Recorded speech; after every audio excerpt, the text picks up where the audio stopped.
Hey everyone, I'm trying something new today, short video book reviews, and I'm going to start with In the Courtyard of the Kabbalist by Ruchama Furman. I'm going to call these Leah's picks for now until I come up with a better name.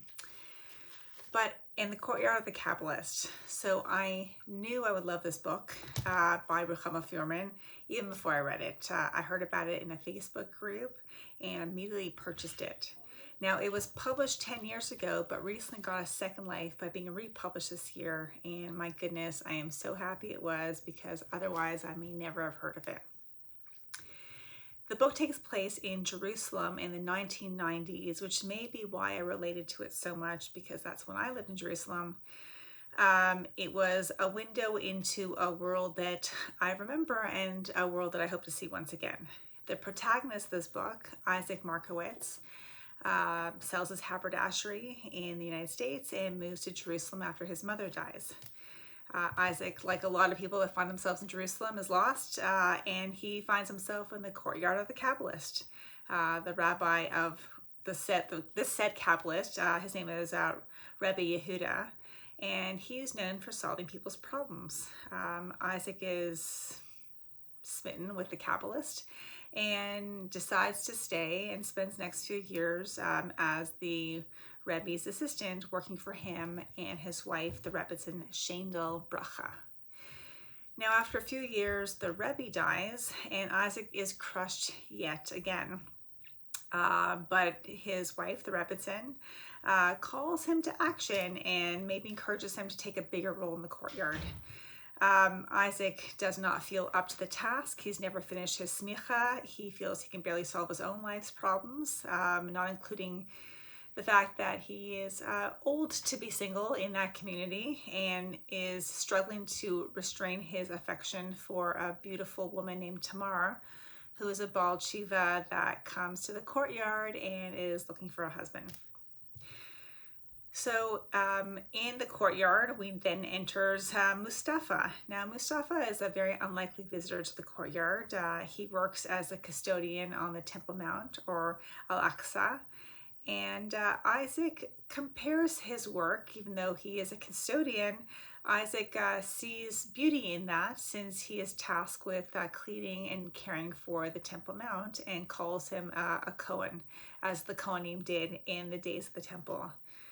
Mustafa is taken with the description and taken with the fact that someone like Isaac showed him kindness, so that when Mustafa finds a small piece of pottery that looks like a pomegranate that he believes has some archaeological and religious value, he insists on giving it to Isaac. And it is that piece of pottery that is discovered on the Temple Mount that begins the actual mystery of the book, and it pulls in Isaac, Mustafa, and Tamar, and it threatens to upend their entire lives in a very interesting way. Now,